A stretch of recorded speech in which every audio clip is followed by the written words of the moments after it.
Welcome, seekers of myth and wonder. In this epic video, we follow the storm-lit path of Zeus. From a secret birth on a hidden island to the first thundercrack of destiny, you'll watch a world before Olympus was crowned, when titans ruled with iron will and the future trembled in whispers. Whispers, you'll meet a mother who dared to outwit a tyrant, a boy raised among mountains and goat song, an unarmed rebel who learned that courage is both lightning and patience. As the tale unfolds, we'll step into caverns and cloud banks, cross the trembling edge of prophecy, and march into the first battles of a war that remade the sky. Every chapter brings you closer to the moment Zeus claims the mantle of king of the gods. Through craft and compassion, fury and law, whether you're here for storytelling or for the deep roots of Greek legend, settle in. Let the shields clash, let the drums of destiny beat, and let the thunder speak. The rise of Zeus. Before Zeus had a name, there was a rumor that frightened kings. The heavens themselves, Kronos and Gaia, sky and earth, set a truth moving. Power does not stand still. Cronus, the Titan who had overthrown his father, ruled from Mount Olympus with a smile that never warmed. He kept a sickle of memory at his side, a reminder of the wound that made him king. The whisper he feared most came from the old places. Springs that spoke, rocks that hummed, the steady pulse of the earth. As you dethroned your father, so shall one of your children dethrone you. Kronos was not blind to patterns. He knew revolution breeds heirs. So when his wife, the Titaness Rhea, brought forth child after child, Hestia, Demeter, Hera, Hades, and Poseidon, Kronos acted with cold, orderly terror. He swallowed each newborn whole. Their cries echoed in the chambers of his stomach. Their names became forbidden songs in Rhea's throat. The world dimmed a little with every gulp. Yet prophecy does not dissolve in fear. It thickens. The fates marked a new thread no blade could cut. Rhea, laced with grief, sought counsel from Gaia, whose patience is older than rage. The Earth Mother spoke of concealment, a trick in the cradle of mountains, and a stone that could play the part of destiny for a heartbeat long enough to save a life. The plan was simple as breathing and dangerous as fire. Hide the sixth child, feed Kronos a lie, and let a secret grow. When the sixth laboring cry shook Rhea's body, fear marched step for step with hope. She traveled under night, guided by Gaia's murmuring roots, until the sea opened its palms and revealed Crete, green, crag-torn, and secretive. There, in a cave on Mount Dicte, some say Ida, she birthed a child whose first breath tasted like mountain rain. The child was Zeus. His eyes flashed not with thunder but with the clear brightness of possibility. But names mean little to a tyrant's hunger. Kronos waited for his due, another infant to erase.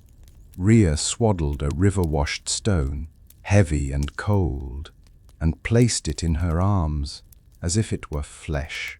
She returned to Olympus with ritual solemnity. The palace was quiet, the kind of quiet that holds a blade. Kronos accepted the bundle without looking long. Fear loves speed. He swallowed the stone. Its weight fell into him like an omen he misread. Rhea left quickly, a polite bow hiding flight. Behind her, the Titans praised their king's prudence. Before her, the Aegean glittered with conspiracy. On Crete, hidden hands prepared a childhood made of echo and song. Amalthea, the goat with gentle eyes, waited to feed the boy.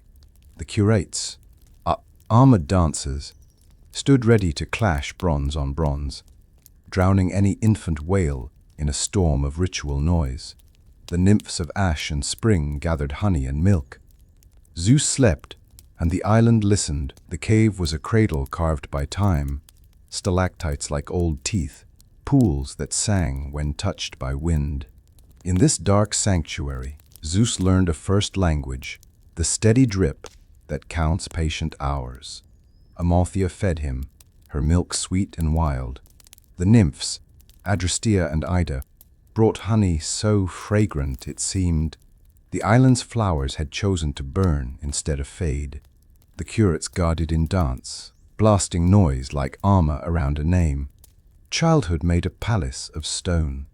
Zeus crawled over rough floors and learned that cut skin heals. He tumbled into shafts of noon and learned that light arrives even for the hidden. The caves taught endurance. The mountain taught scale. The goat taught gentleness. The dancers taught rhythm. The silence between drips taught listening. When storms rolled off the sea, Zeus laughed at thunder before he knew it would be his. From time to time, Rhea came in secret. She held him not as a symbol, but as a son. She told stories that did not reach for crowns, of rivers that once ran backward, of fields that remember every foot, of a world that could be ruled by order instead of appetite. Zeus listened, head tilted, as if fitting the words to an invisible harp. Youth arrived like a widening horizon. Zeus climbed the slopes above the cave and learned the map of winds. He raced goats across narrow ledges and came home carrying scrapes like medals. In the thinnest air, he discovered that fear can be persuaded if you breathe for it. The nymphs taught him names for every herb: a sprig for sleep, a leaf for courage, a root that steadies the heart. Shepherds, few and careful, spoke of weather, which is to say, of moods of the world. Some evenings, an old woman visited, Metis in a disguise that fooled everyone but the mountain. She played at riddles and brewed teas that tasted like decisions. "Strong hands break chains," she said. "Strong minds choose when not to." Zeus learned to hold two truths without forcing a fight between them. He became deft at listening for the use beneath the word. Rhea's stories grew sharper. She described brothers and sisters he had never met, 5 bright names trapped in a dark, living prison. Zeus clenched his jaw, not in rage, but in a resolve that measured itself in plans. He practiced silence until it felt like armor. He practiced kindness until it felt like law. He watched storms and learned they begin as whispers no one hears. A day came when Amalthea stumbled, old bone giving way. Zeus knelt and wept, then gave thanks. From her horn sprang a promise of abundance, the cornucopia, reminding him that loss can be shaped into gift. He placed the horn in the cave, a vow to use power as provision, not merely punishment. Somewhere far away, Cronus shifted in his sleep, bothered by a dream of hooves. Nameless youth. He offered himself as cupbearer to the king who had swallowed his childhood. In the polished bronze of the banquet bowls, he saw the reflection of a face Cronus had never cared to study, his own son no longer small. The court was a theater of certainty. Titans reclined like mountains. Music tried too hard. Cronus watched everything and understood nothing. Metis worked from the margins, whispering recipes to the air. She taught Zeus to pour slowly and to ask questions that sounded like compliments. What is the cost of peace? How heavy is a crown that fears sleep? Each answer taught Zeus where the king's spine was weakest. From seeds and stones, Metis brewed a draught tuned to memory. Not poison, clarity. Rhea, braver than joy, risked the palace again and pressed into Zeus's palm a charm of earth and sea. At the next feast, Zeus filled the king's cup with patient purpose. Cronus drank, as he always had, devouring without tasting. At first, nothing. Then a stir behind the king's eyes, a confusion like thunder searching for a mountain. His stomach clenched, time reversed. He heaved, and from that abyss sprang a streak of fire that became a name, Hestia. Then Demeter, Hera, Hades, Poseidon, groan, gasping, blinking at a world that had forgotten them. Last came the stone, slick with kingly bile, clattering across the floor like a verdict. The hall fell silent. Zeus breathed once and set the cup down. The hall trembled with the impossible. 5 siblings stood where there had been none, eyes bright with the shock of stolen years, returned in a single breath. Hestia steadied the air. Demeter's touch revived wilting garlands. Hera's gaze cut through pretense.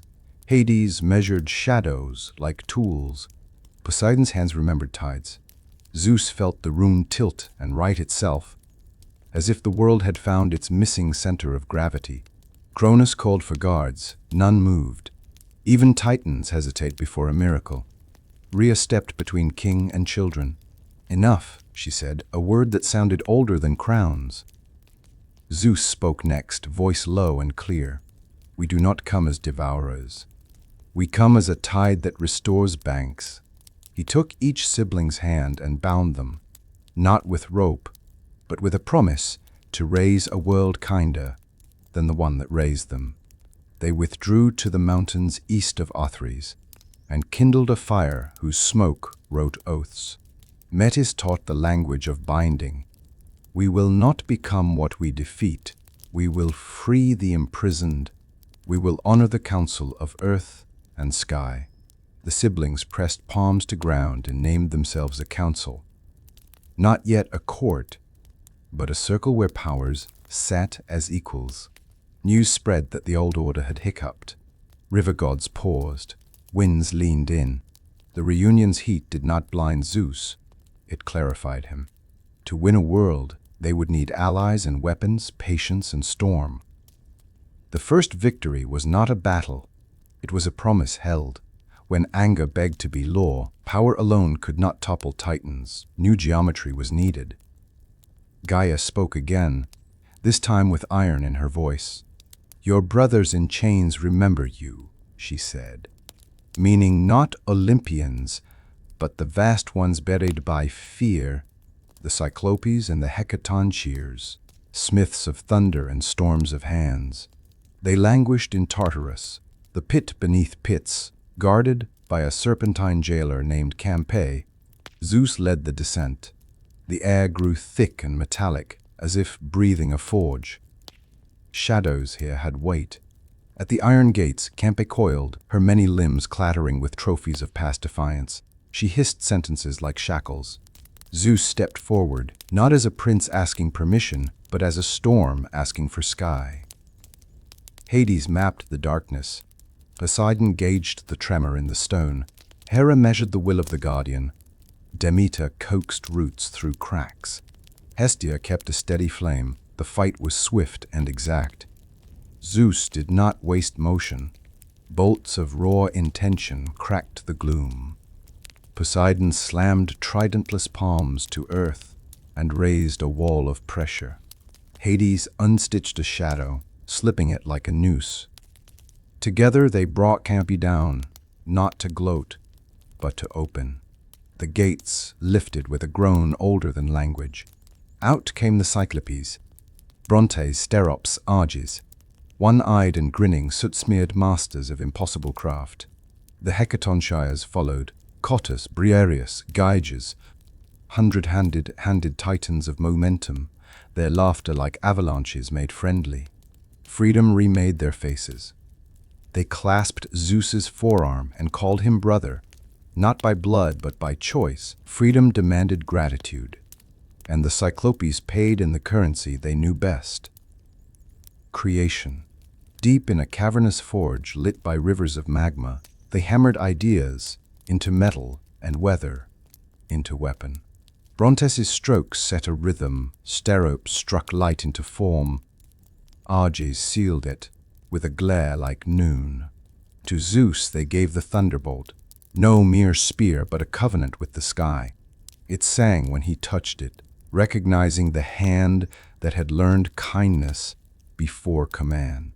To Poseidon they gave the trident, a calculus of tides, three-pronged like choice, able to calm or compulse the sea. To Hades they gave a helm that drank light, a cap of invisibility that turned the wearer into a rumor moving through walls. The Hecatoncheires pledged their strength as living engines of war, castle topplers, mountain throwers, keepers of momentum. Rhea and Metis blessed the gifts, naming them tools, not masters. Zeus lifted the bolt and felt, for the first time, the weight of rightful thunder. He promised aloud that the first use of power would be to end cages, not to decorate thrones. Word of these gifts raced faster than hooves. On Othrys, Cronus sensed a pressure drop, a storm organizing itself. He summoned loyal titans and reshuffled maps. But instruments only play when there is breath. Zeus gathered breath from every oath they'd spoken, every hand they'd freed, and felt the world's lungs expanding. Battles are won in the heart before they are won on the field. Zeus sought allies whose loyalty came from vision, not fear. The river goddess Styx arrived first, swift and grave, bringing her children, Nike, victory, Kratos strength, Beat force, and zealous zeal. She pledged her house to Zeus, and in return, Zeus swore that oaths made by her waters would bind gods forever.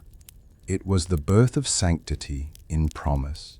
Threthimus, Titanus of law, stepped from the shade of hesitation and joined them, recognizing in Zeus not a usurper but a restorer. Prometheus, cunning son of Iapetus, came as well, drawn by the shape of a future where cleverness would not be chained. He advised patience, maps, and misdirection. Hera, Demeter, Hestia, each organized supply, morale, and refuge. Poseidon gathered river gods. Hades negotiated with the silent places, promising burial and boundary. Messengers crisscrossed the hills. On one side of the sky, Titans beat drums. On the other, eagles circled as if choosing new standards. Zeus did not shout. He convened councils.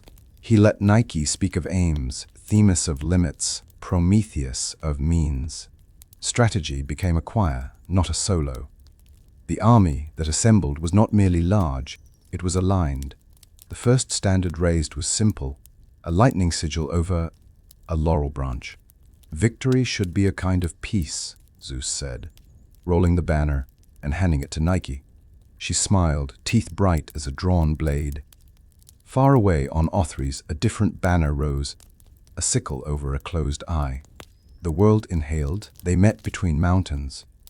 Olympus in the north, Othrys in the south, on a plain that had forgotten its name and would now remember it forever. Titans massed like a moving cliff, iron banners scraping the sky.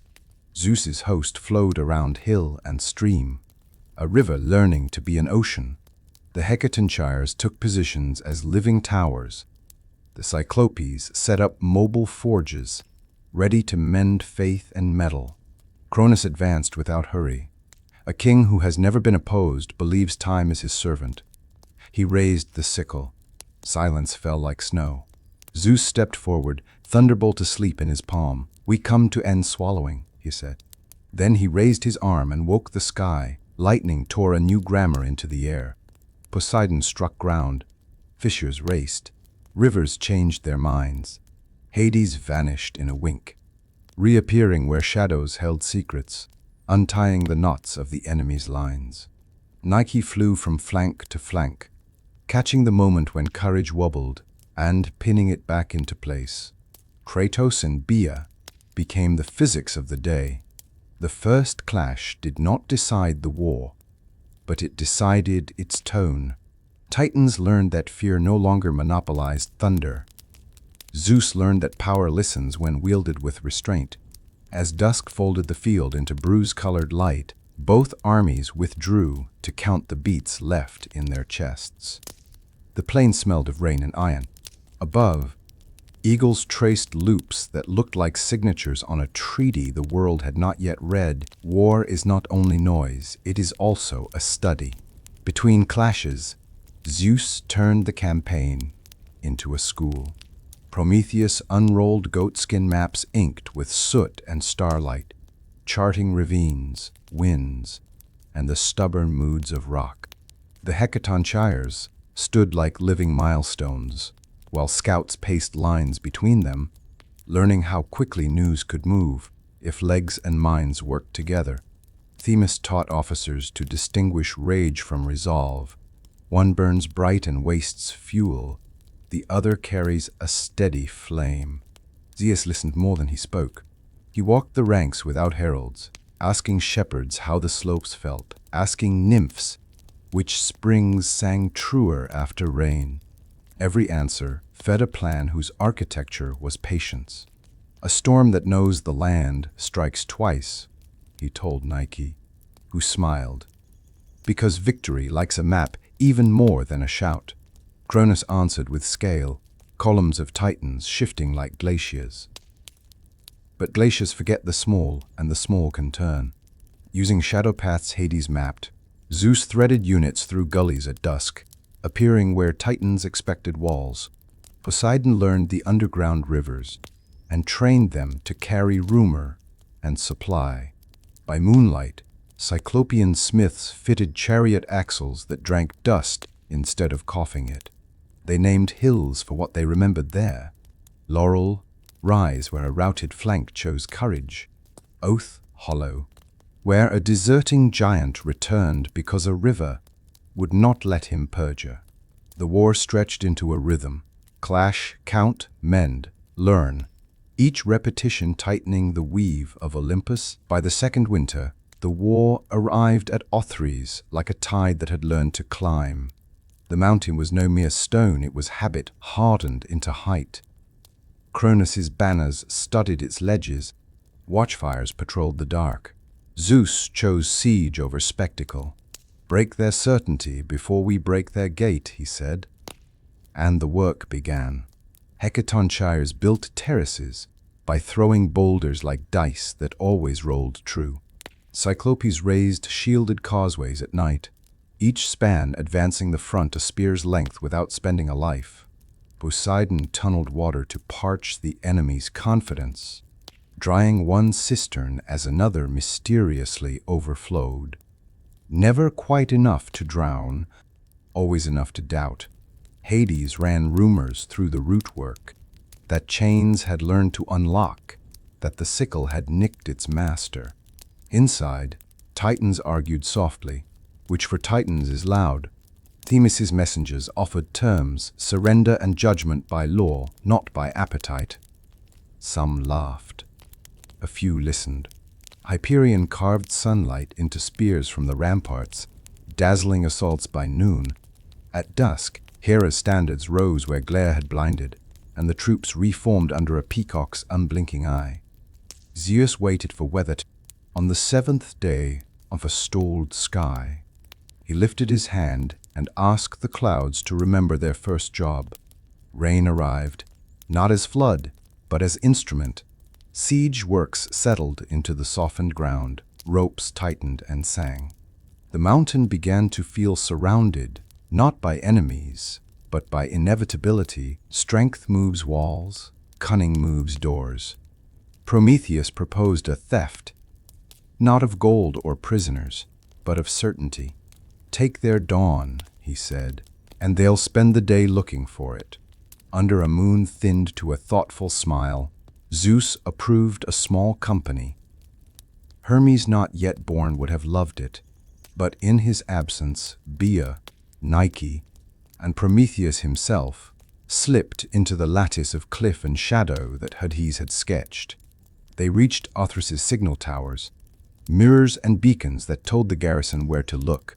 With tools that whispered, Prometheus shifted angles, turning the signals inward. At a word, Nike severed a pulley silently. Rhea set a counterweight that would fail only after morning muster. Before leaving, Prometheus carved a tiny spiral in the wood, a joke only time would laugh at. Dawn came, and Othrys spoke to itself. Towers flashed warnings to neighboring towers that answered with confusion. Patrols chased absent enemies. Hyperion hurled light at rumors. From the valley, Zeus advanced only a finger's width, letting the mountain trip over its own feet. By noon, order reasserted itself, but a seed had been planted, the idea that their king's eye could be fooled. Cronus smashed a beacon in rage, glass fell like bright rain. In the council cavern, Prometheus spread his palms. "Let them fear mistakes more than us," he said. Zeus nodded once. "Not every victory needs a statue. Tamarisapenitans, power corrodes without ritual to keep it clean." Zeus summoned Styx to the forward camp, and the river arrived as a woman whose eyes reflected anyone who lied to her. Around her, the ground darkened with the sheen of inevitability.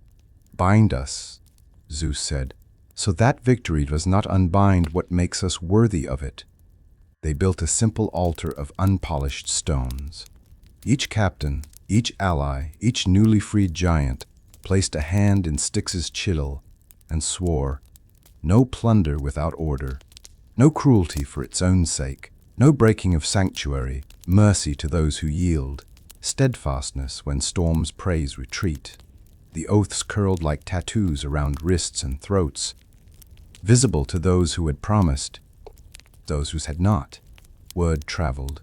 On Othries, a few lesser titans crept to the lines by night and asked to swear. Themis recorded their vows and assigned them to labor that built rather than broke. Zeus accepted them cautiously. Not from naivety, but from policy. Every defection was a stone lifted from Kronos's wall and added to his own. When a braggart broke his new oath at sunrise, Styx's water rose from a windskin and kissed his lips. He fell mute for 7 days, learning in silence the grammar of regret. The camp grew quieter, sharper, cleaner. War, having been given rules, became more terrible and more just. Some knots must be cut in public. Iapetus, father of Prometheus, came down the slope in armor weathered by older wars, spear like a frozen thunderbolt. He called Zeus by no title and asked for the old way. Werk, a duel to lone, meaning to a battlefield's confusion. Prometheus's jaw tightened, but he did not step between. Zeus accepted, not for pride, but because some eyes will not understand law until they see it keep its own rules under pressure. They met on rocks scabbed by previous charges. Iapetus fought like a ledger, each thrust an entry, each feint a balance check. Zeus fought like a judge who had studied thieves and storms alike. The Titan's strength was astonishing. Zeus's restraint was stranger. Midway, Zeus could have ended it with a killing bolt. He chose instead to break the spear's shaft and pin Iapetus without taking his breath. "I yield to the future you argue for," Iapetus said, voice salt-bitten. Zeus signaled Nike, who raised the laurel standard. Themis stepped forward and declared terms: surrender of Iapetus's command, safe conduct for his wounded, labor service to rebuild shrines the war had trampled. Prometheus exhaled a life he had held since boyhood. He and his father touched foreheads, an old gesture in a world suddenly capable of new ones. Light can wound as surely as iron. Hyperion descended blazing, chariot drawn by fires that did not burn the reins. He hammered noon onto the battlefield, bleaching shadows into surrender. For a moment the ranks faltered, blind not with fear, but with sheer brightness. Hera barked orders, helm drapes down, shields up, and steadied the line. Zeus did not answer light with more light. He called for cloud, not a storm, curtain. The sky obliged, thinning Hyperion's glare to something a soldier could look at without losing the day's memory. Poseidon drew a rim of mist from far-off seas to edge the curtain. Hades invited a narrow band of shadow to stitch it.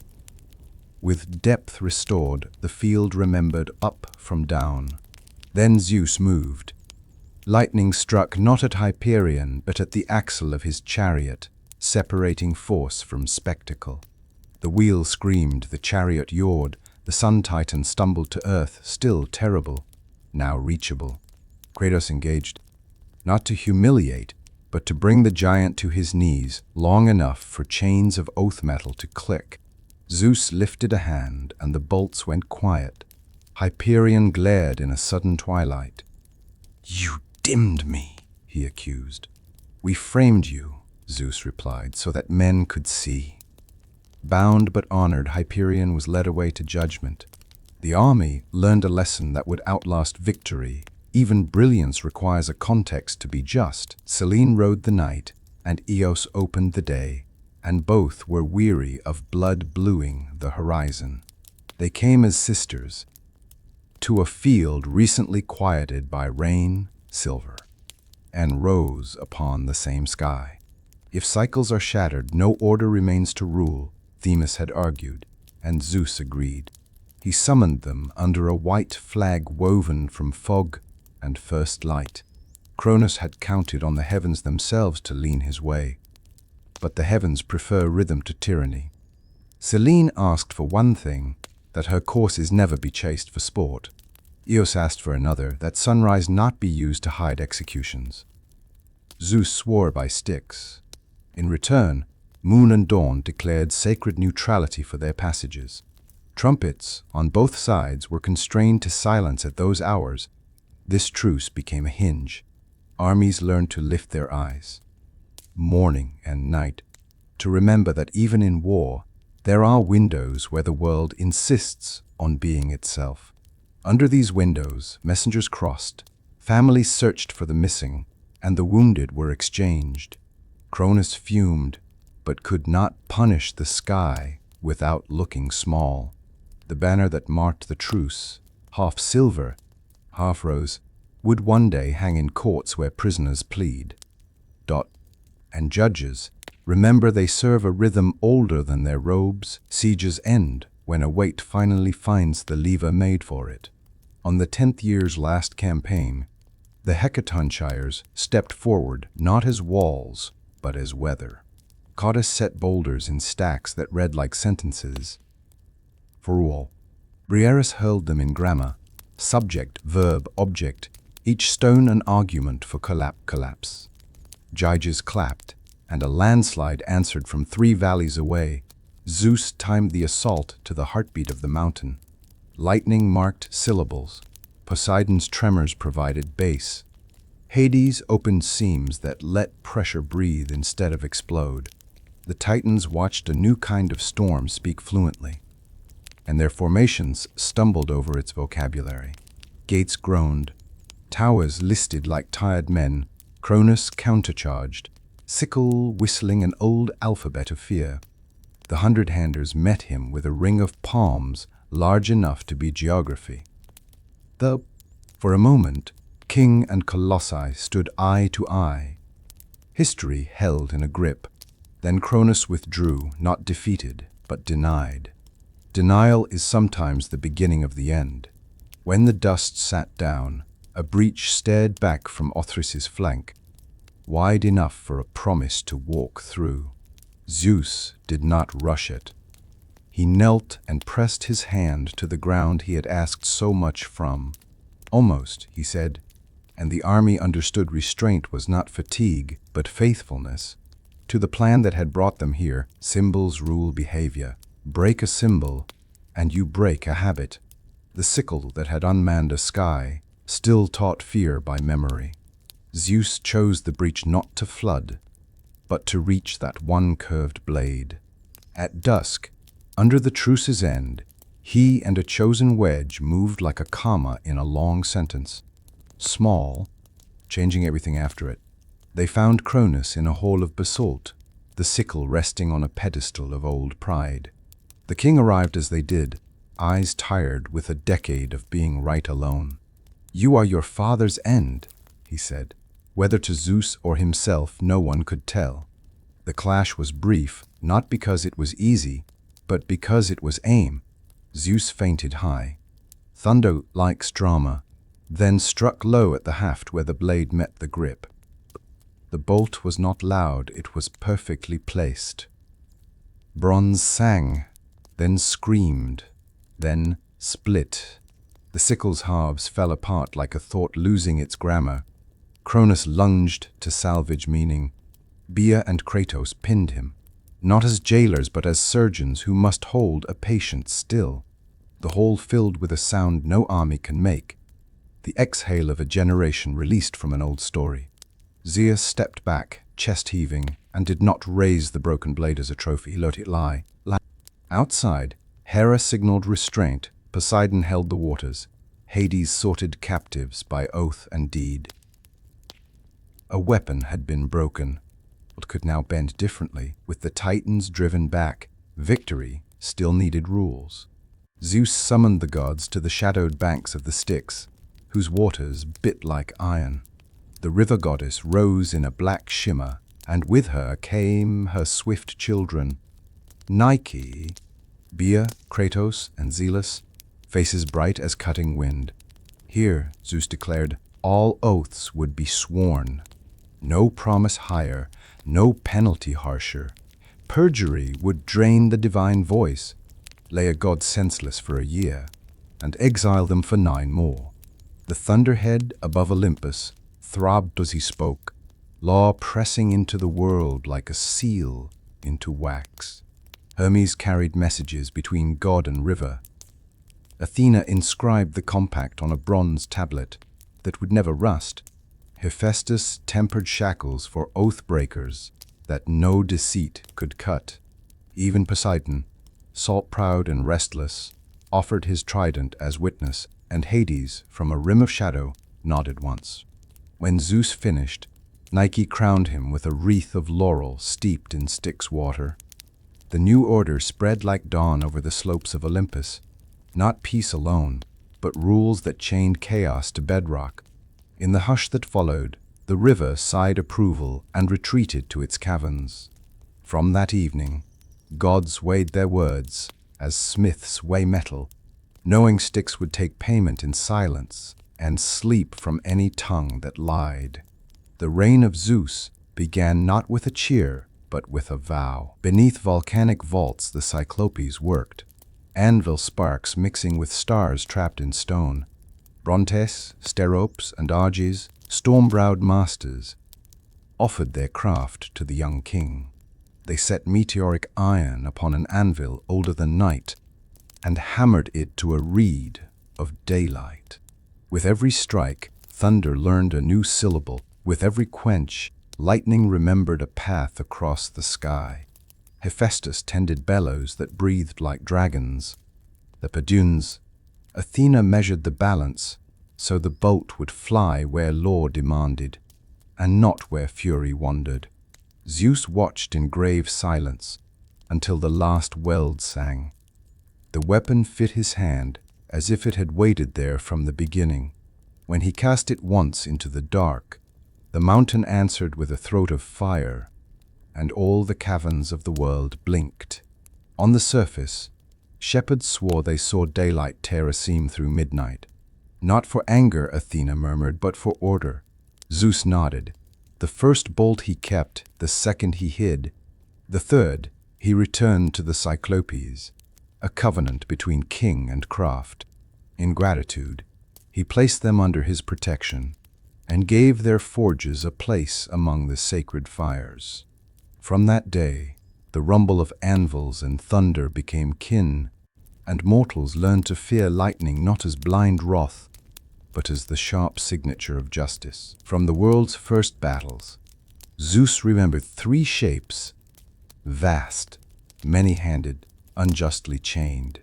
He sought the Hecatoncheires in the hollows beneath the earth, Briareus, Cottus, and Gyges, their 100 palms like forests in a gale.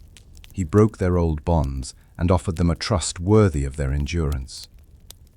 Tartarus needs watchers, he said, not tormentors, judges who do not tire.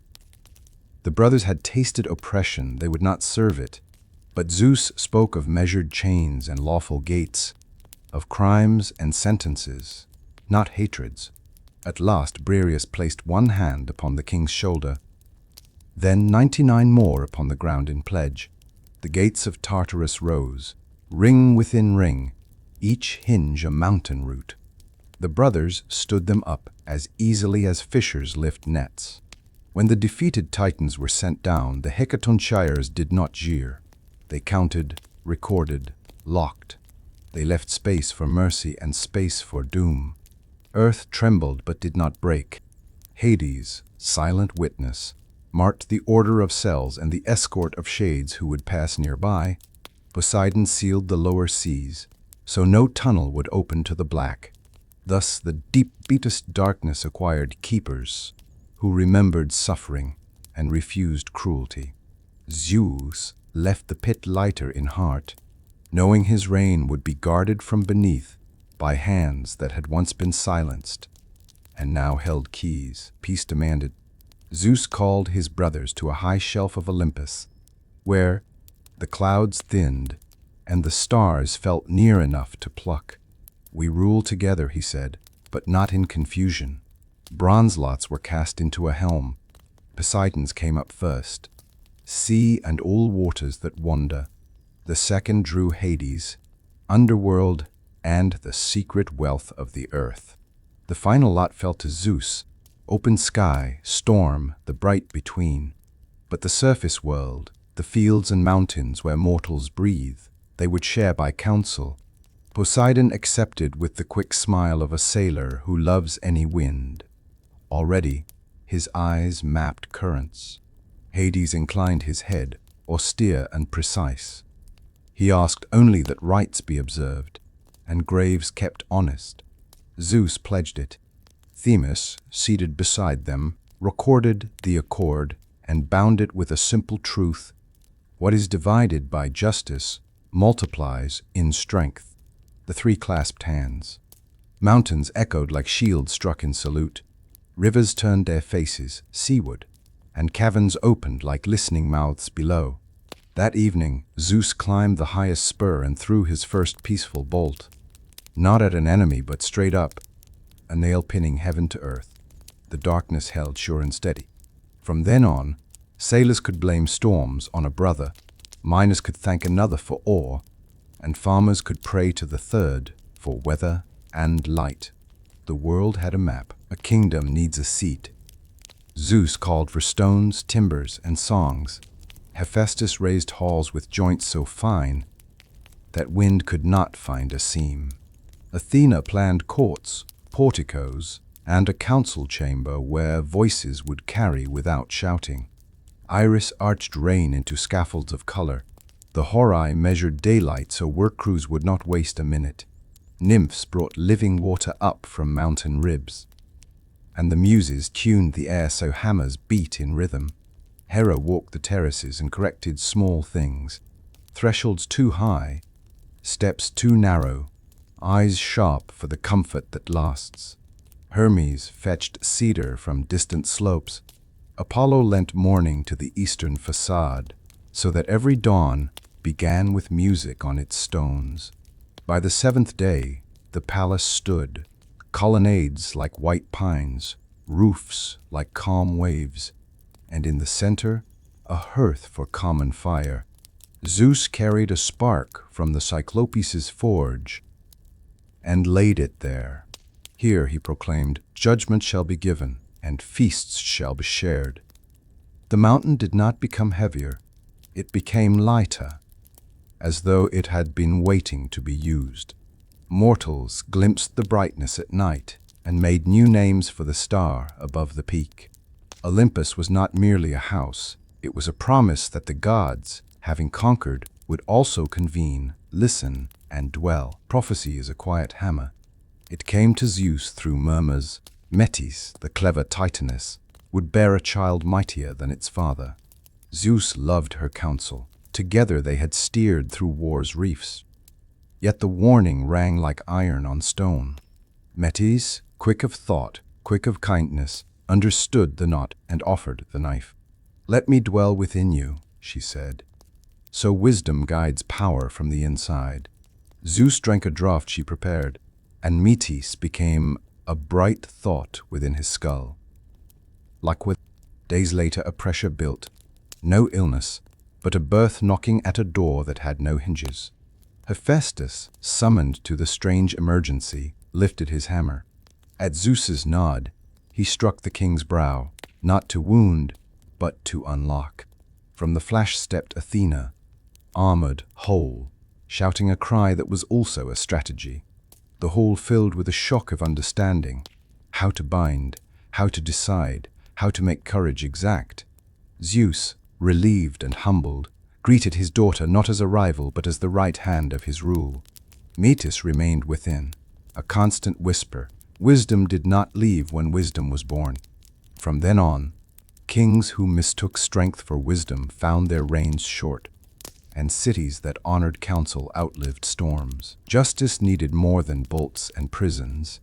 It needed grammar. Themis, whose breath smells of cedar and fresh parchment, sat with Zeus at the council table.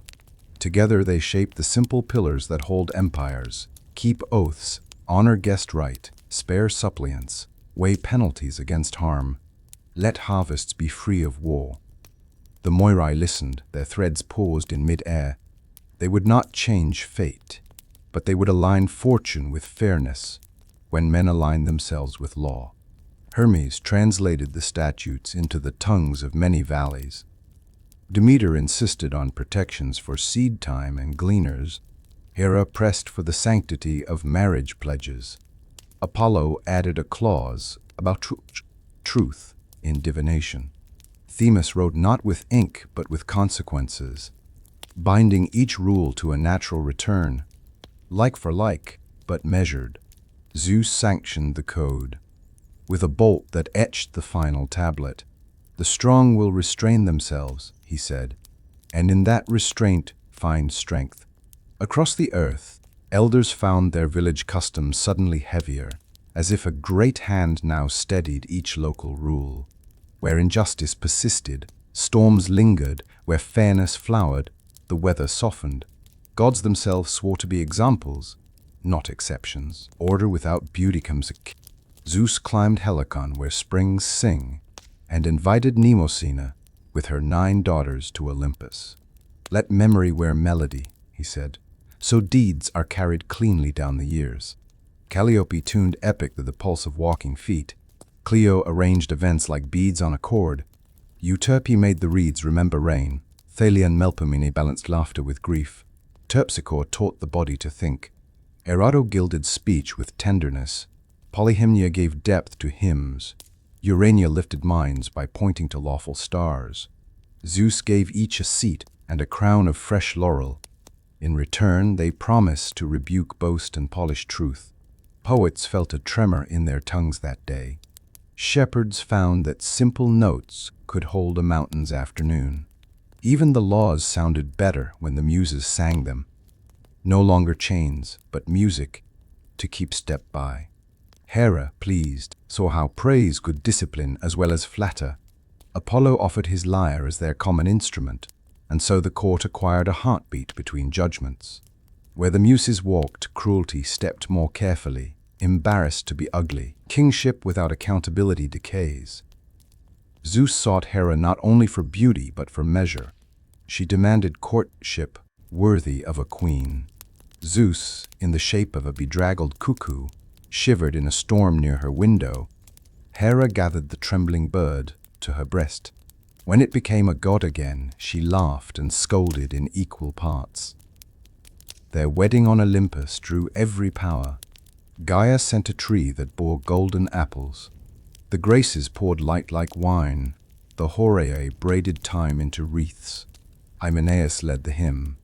The vows were not sweet alone, they were strict. We will argue, Hera said frankly, and by our arguments keep the house honest. Zeus agreed, for he had learned that thunder is useless if no one dares to answer it. The feast was long, the toasts memorable, and the first dawn of their union rose clear. From then on, petitions arrived to 2 thrones. When Zeus judged, Hera considered the human cost, and when Hera objected, Zeus tested his reasons.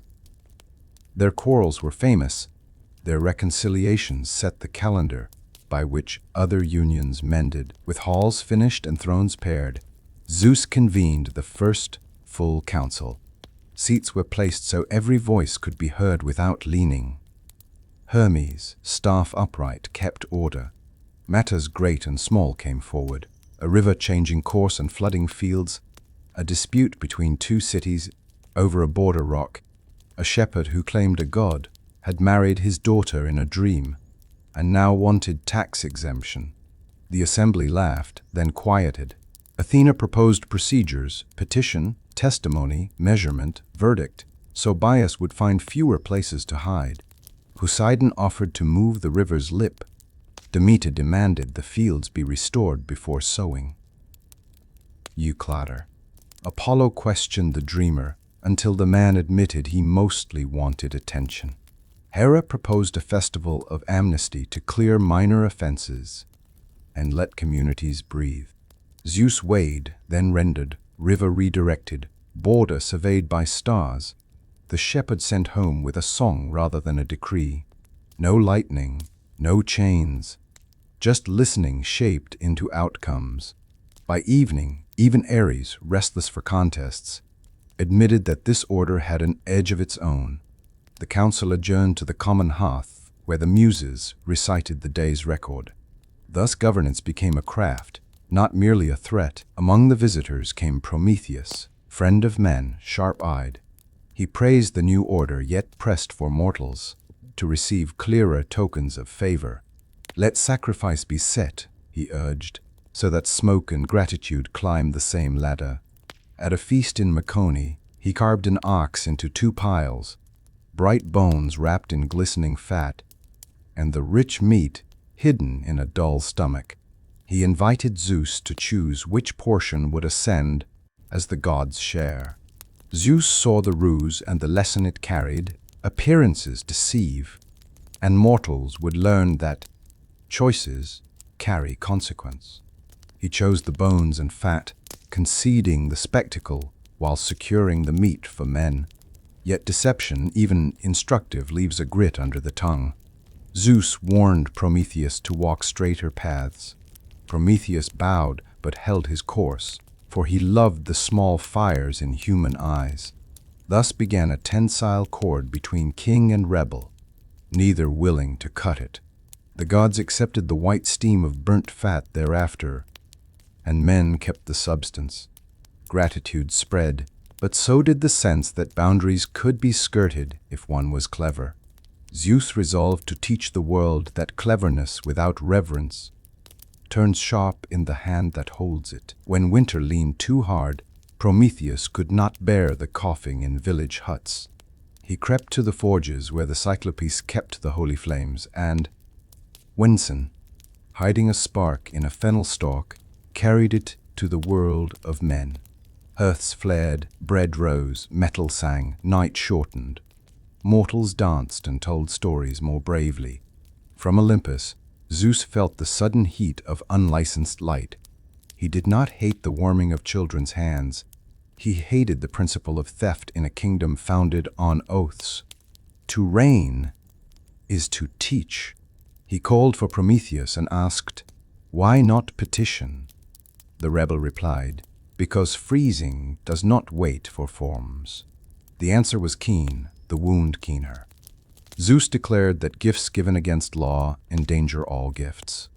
He set himself to shape a response that would balance mercy with memory, so fire would stay, but theft would not be a precedent. The world kept its small suns, but clouds gathered over Caucasus, where a certain cliff stood ready like a bare altar. The lesson would be hard, the hearths would remain. Justice arrived as iron that would eventually turn into legend. Hermes led Prometheus to a lone cliff in the Caucasus, with Hephaestus carrying fetters he had forged while sighing. "Forgive me," the smith murmured, "for I know the use of tools does not always match the maker's heart." Prometheus did not struggle. He looked east, where dawn trains its first gold. "Let men keep their fires," he said simply. The shackles bit, a vulture wheeled, drawn by a law it did not understand. Each day the bird came. Each night the wound closed, and so the lesson repeated. Pain without end when pride forgets to bow. Yet even here, Zeus placed a seed of reprieve. He prophesied that a hero yet unborn would one day break the chain when the world had learned enough to bear such mercy. Oceanus visited and urged submission. Io, wandering in torment, paused to weep. Hermes returned to extract secrets. Prometheus refused to trade. Above them all, Olympus kept its routines, the point of punishment being not spectacle but instruction. Over years, mortals learned to temper fire with law. As blacksmiths temper steel with water, the cliff kept its prisoner, but also the promise that strength and compassion would one day speak in the same sentence. To balance illicit giving, Zeus arranged a lawful gift with hidden teeth.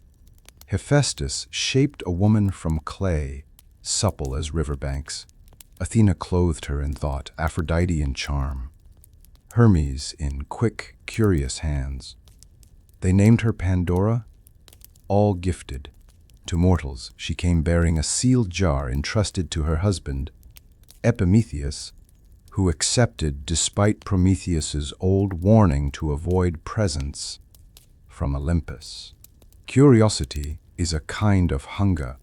Whether by accident or fate's leaning, the lid lifted, out rushed troubles like startled bees, sickness, envy, weariness, quarrel, settling into the corners of human life. Pandora slammed the lid, tears bright on her cheeks. Inside, one small sound remained, like a bird in a box. Hope, whispered Athena through the keyhole. Zeus did not gloat. He watched as villages, bruised by new hardships, learned to organize, to wash wounds, to share grain, to sing so that weariness loosened. Hope, last in the jar, became first at the table. Mortals no longer expected the gods to solve every ache. They expected themselves to endure. The balance, though stern, held. Storms answered to more than one master. Poseidon, delighted with his realm, nevertheless churned when cities cheated on treaties and pirates called theft adventure. Zeus met him at a promontory where waves tarred the rocks with foam. Together they drafted the sea law, harbors as sanctuaries, wreck salvage divided by thirds, oaths on salt water doubly binding, safe passage for envoys even in war. Amphitrite approved, Nereids carried the articles along coasts like dolphins carrying messages. To bind the law, Zeus set a constellation, southern fishes, to flare over winter when voyages turn urgent. Poseidon promised to lash only those who lashed first. Sailors found that storms now often paused long enough to reef a sail before striking, and, as if the sea itself respected form, pirates scoffed and then sank. Trade took breath, songs multiplied along piers. Between brothers there grew a rhythm, thunder inland, trident offshore, both tuned to justice. Demeter's joy ripened fields, but her fear could wither them. When Hades loved Persephone and carried her below, the world halted, seed clenched in cold fists. Zeus convened a hard council. He acknowledged Hades' claim by marriage and Demeter's by nurture. Hermes sped to the underworld as envoy, finding Persephone already crowned yet looking upward, like a flower that knows the sun. A compromise braided necessity with love. Part of the year she would reign beside Hades, teaching quiet virtues. Part she would rise to her mother, teaching abundance. A few pomegranate seeds, already tasted, fixed the rhythm. Demeter accepted, not gladly but wisely. Zeus sealed the cycle, and the Horae arranged the gates of spring and fall like doors that swing without sticking. When Persephone returned, grass rehearsed its green lines. When she descended, fields rested and stories replaced harvest work. Mortals learned to plan by seasons instead of panic. Hades kept his dignity. Demeter kept her daughter in time, if not always in place. Balance again. The king's favorite music. Truth needed a doorway mortals could find. Apollo, eager and radiant, asked leave to establish a seat of answers. Zeus granted it with a caution, let clarity never become cruelty. At Delphi, the Python fell to Apollo's arrows. The old chaos hissed and was gone. Over the smoking navel of the earth, Apollo planted laurel and set the tripod. A priestess would sit there, words gilded by god breath, but riddled enough to demand humility from questioners. Hermes advised on cues, Athena on the phrasing of decrees. Themis, who had sat there before, smiled to see responsibility passed on. Zeus visited quietly the first night. He listened to the warm rock murmur and laid one condition. If a king seeks license for injustice, answer in music so he hears his own discord. The oracle agreed. From then, cities brought their doubts, where to build, whether to war, how to heal a plague. Not every answer pleased, but few proved foolish. Even Zeus deferred to the clarity he had authorized. For the point of authority is not to be right alone, but to make rightness easier to find, to make kingdoms visible. Zeus appointed Hermes guardian of exchange, not only of messages, but of markets, milestones, and the thin line where property becomes theft if stepped over. Hermes, the stone pillars with a face and a hint of a stride, sprang up along paths. Honor the marker and you honor your neighbor, Hermes proclaimed, knocking his staff twice on packed earth. Zeus added teeth to courtesy. Crimes against guests would answer to both host and god. Contracts sworn by Caduceus would be tested by sudden audits of fortune. Trickery did not vanish. It turned playful where it had been cruel. Haggling learned to laugh. Travelers felt safer.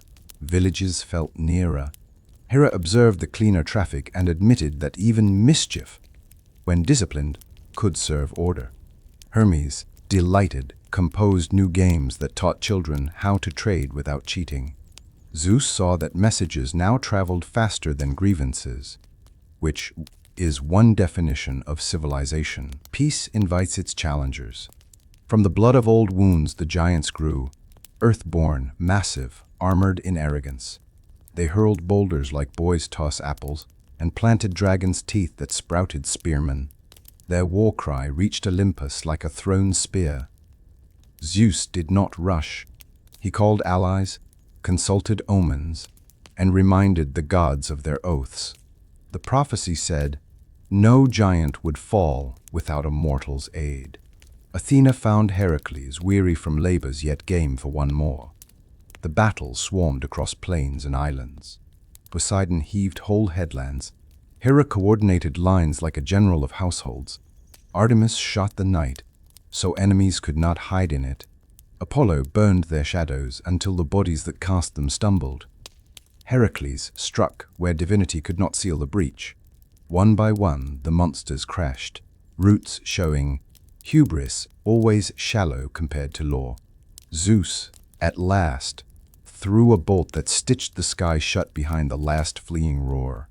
The world, again, remembered that order is not a cage but a fortress with open gates. Then came Typhon, mountain high, serpent snarled, voice like caves collapsing. Even God stepped back. He scooped up peaks and flung them like gravel, choked rivers with roots, and laughed smoke. Zeus stood alone at first and learned humility in retreat. Sicily remembers the scorch of that lesson. But retreat is not defeat if it gathers allies and tactics. Athena mapped the winds' throats. Hermes stole Typhon's thunderbreath for a heartbeat to show how it might be broken.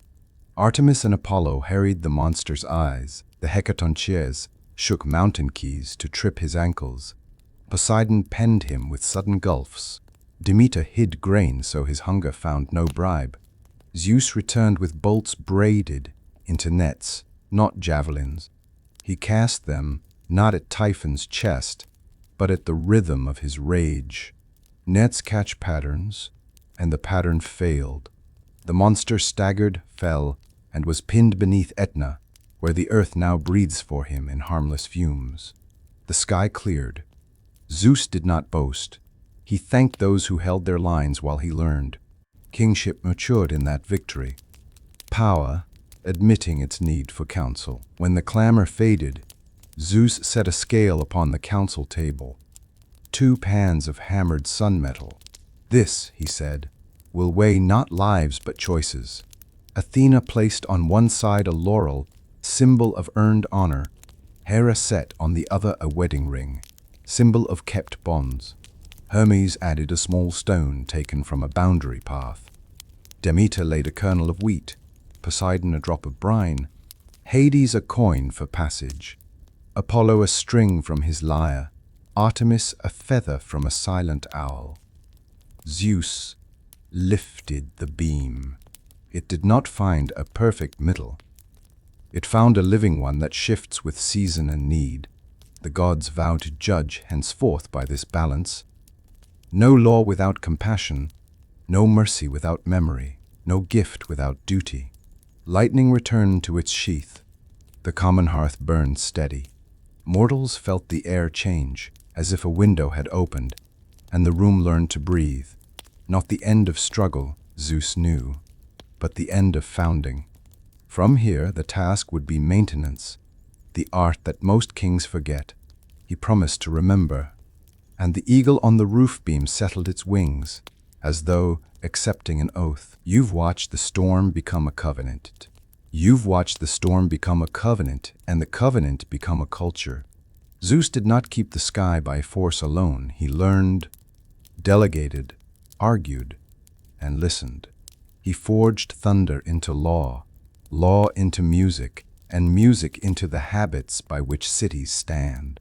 In these chapters we saw oaths made heavier than mountains, wisdom born in armor, and beauty crowned so that truth could travel farther than rumor. We watched bargains, punishments, and mercies, each chosen to teach as well as to tame. Even the greatest challenges, the giants in Typhon, were answered not by raw might but by strategy and fellowship. Carry this forward: power without counsel phrase, cleverness without reverence cuts, gifts without duty curdle. Yet when strength bends to wisdom, when justice keeps company with grace, a world becomes livable. If this telling lit a spark, share it. If it raised questions, bring them. Myth is a conversation, not a lecture. In our next journey, we'll follow how this new order shapes heroes and households, festivals and frontiers. Stay with us on the path from thunder to tradition. There's more sky to map,